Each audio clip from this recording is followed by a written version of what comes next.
பெருவெடிப்புக்கு முன்னாடி என்ன நடந்துச்சு? இது நம்ம எல்லாருக்குமே என்னைக்காவது ஒரு நாள் தோணியிருக்கிற ஒரு கேள்விதானே. விஞ்ஞானிகளையும் தத்துவவாதிகளையும் பல 100 வருஷமா குழப்பிக்கிட்டு இருக்கிற ஒரு கேள்வி இது. நாம எங்கிருந்து வந்தோன்னு தேடுற மனிதனோட பயணத்துல இதுதான் மிகப்பெரிய மர்மம். வாங்க இந்த பிரபஞ்ச மர்மத்தோட ஆழத்துக்குள்ள போய் பதில தேடலாம்.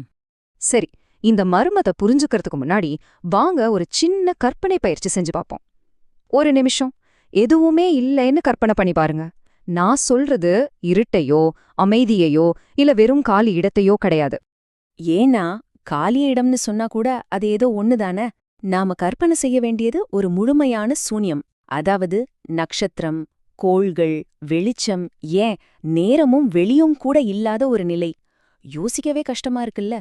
அப்போ அந்த தருணத்துக்கு முன்னாடி என்னதான் இருந்துச்சு? இதுதான் நம்ம இந்த ஆய்வுல கேட்க போற முக்கியமான கேள்வி.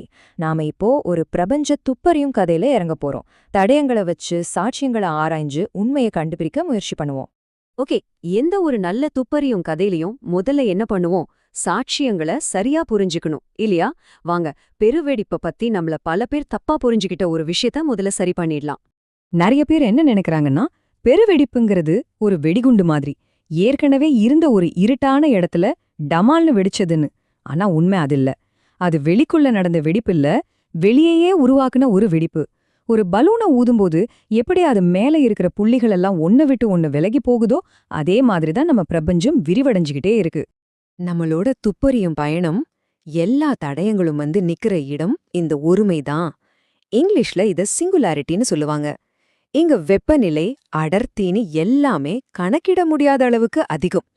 நம்மளோட கணக்குகள், நம்மளோட இயற்பியல் விதிகள் எல்லாமே இங்க வந்து வேலை செய்யாம நின்னுடும்.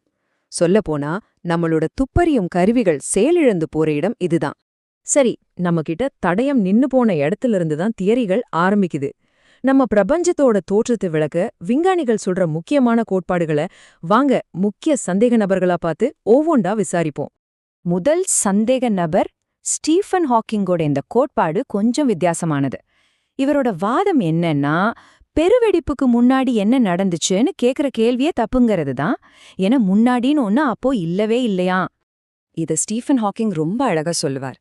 வடதுருவத்துக்கு வடக்கே என்ன இருக்குன்னு கேக்குறது எவ்ளோ அர்த்தமில்லாத கேள்வியோ, அதே மாதிரிதான் பெருவெடிப்புக்கு முன்னாடி என்ன இருந்துச்சுன்னு கேக்குறதும். ஏன்னா நீங்க ஏற்கனவே வடக்கோட கடைசி முனையில நிக்கிறீங்க. அது மாதிரி பெருவெடிப்பு தான் நேரத்தோட ஆரம்ப புள்ளி. அதுக்கு முன்புன்னு ஒரு திசையே கிடையாது. அடுத்த சந்தேக நபர் சுழற்சி பிரபஞ்ச கோட்பாடு. இதுக்கு பிக் பவுன்ஸ்னு இன்னொரு பேரும் இருக்கு. கேட்கவே சுவாரஸ்யமா இருக்குல்ல. நம்ம பிரபஞ்சம் உருவாகி அழிஞ்சு திரும்பவும் உருவாகும்னு சொல்றாங்க. இது நம்ம ஊர்ல சொல்ற கல்பங்கள் கணக்கு மாதிரி இருக்கு. ஒரு பந்து தரையில பட்டு துள்ளி எழுற மாதிரி நம்ம பிரபஞ்சமும் ஒரு பெருவெடிப்புல ஆரம்பிச்சு விரிவடையுது. அப்புறம் ஈர்ப்பு விசையால மெதுவா சுருங்கி மறுபடியும் ஒரு பெருவெடிப்புல பவுன்ஸ் ஆகுது. நம்ம இப்போ பாக்குற இந்த பிரபஞ்சம் அந்த எண்ணில்லாத துள்ளல்கள்ல ஒன்னா கூட இருக்கலாம். மூணாவது சந்தேக நபர், இது உங்க கற்பனையே புரட்டி போடும் ஒரு விஷயம். மல்டிவர்ஸ், அதாவது பல்வண்டம்.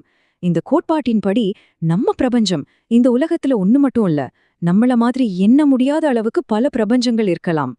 இத எப்படி சுலபமா புரிஞ்சுக்கலாம்னா, ஒரு பெரிய சோப்பு நுர மாதிரி கற்பனை பண்ணிக்கோங்க.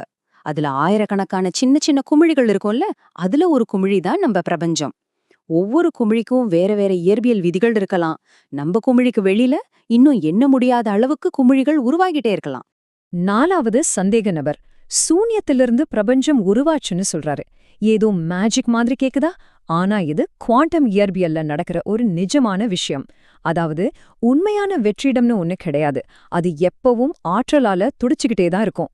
குவாண்டம் அளவுல ஆற்றல் துகள்கள் திடீர்னு தோன்றி மறைய முடியும். நம்ம பிரபஞ்சமும் அப்படி திடீர்னு தோன்றின ஒரு சின்ன ஆற்றல் ஏற்றத்தாழ்வா இருக்கலாம்.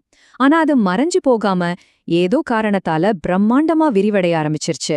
ஒரு சின்ன அலை ஒரு பெரிய கடலா மாறுற மாதிரி. சுவாரஸ்யமான விஷயம் என்னன்னா, இதுல படைப்பாளின்னு யாரும் இல்லாம சூன்யத்தோட விதிகளே தன்னைத்தானே படைச்சுக்குது. சரி, நம்ம கடைசி சந்தேக நபர் இழை கோட்பாடு. இது கொஞ்சம் சிக்கலானது, ஆனா ரொம்பவே சுவாரஸ்யமானது. நாம பாக்குற இந்த நீளம், அகலம், உயரம் தவிர இன்னும் பல பரிமாணங்கள் இருக்கலாம்னு இந்த தியரி சொல்லுது. அந்த மேல் பரிமாணங்கள்ல படலங்கள் மாதிரி பிரபஞ்சங்கள் மிதந்துட்டு இருக்கலாம். அப்படி 2 பிரபஞ்சங்கள் ஒன்னோட ஒன்னு மோதினப்போ ஏற்பட்ட ஒரு தீப்பொறிதான் நம்ம பெருவெடிப்பு. ஓகே, தீர்ப்பு சொல்றதுக்கு முன்னாடி நம்மளோட 5 சந்தேக நபர்களையும் ஒரு தடவை பாத்துரலாம். ஒருத்தர் முன்புன்னே ஒன்னு இல்லங்கறாரு, இன்னொருத்தர் இது ஒரு சுழற்சிங்கறாரு, மத்தவங்க இது பல பிரபஞ்சங்கள்ல ஒன்னு இல்லனா சூன்யத்திலிருந்து வந்ததுன்னு சொல்றாங்க. ஒவ்வொன்னும் பெருவெடிப்புக்கு முன்னாடி ஒரு வித்தியாசமான சூழல் இருந்ததா சொல்லுது. 5 சந்தேக நபர்கள், 5 வித்தியாசமான கதைகள். இப்ப நம்ம துப்பறியும் கதையோட கிளைமேக்ஸ். இந்த வழக்குல தீர்ப்பு என்ன? உண்மையான பதில் என்ன தெரியுமா? அது உங்களை கண்டிப்பா ஆச்சரியப்படுத்தும். அப்போ இதுல எந்த தியரி தான் சரி? நம்ம பிரபஞ்சம் உண்மையிலே எப்படி ஆரம்பிச்சது? இந்த 5 பேர்ல யார் உண்மைய சொல்றா? பதில் நமக்கு தெரியாது. ஆமாங்க, இதுதான் இப்போதைக்கு இருக்கிற நேர்மையான பதில். இத ஒரு தோல்வியா பார்க்காதீங்க. அறிவியலோட அழகே இதுதான்.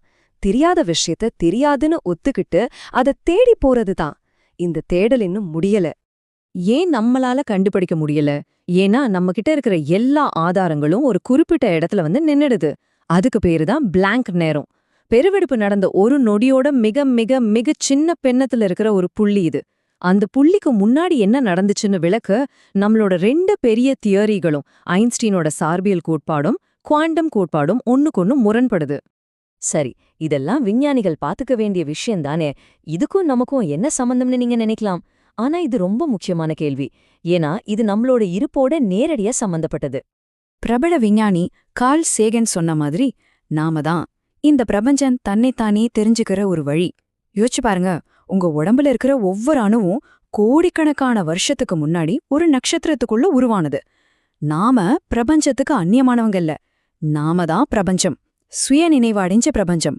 தன்னை பத்தியே கேள்வி கேட்கிற பிரபஞ்சம். அப்போ இந்த மிகப்பெரிய மர்மம் முடிச்ச யார் அவிழ்ப்பாங்க? அந்த பதில் எங்கேயோ காத்துட்டு இருக்கு. ஒருவேளை மனித இனத்தோட மிகப்பெரிய கண்டுபிடிப்பு அதுவாத்தான் இருக்கும். யாருக்கு தெரியும்? அதை கண்டுபிடிக்க போறது நீங்களா கூட இருக்கலாம். யோசிச்சு பாருங்க.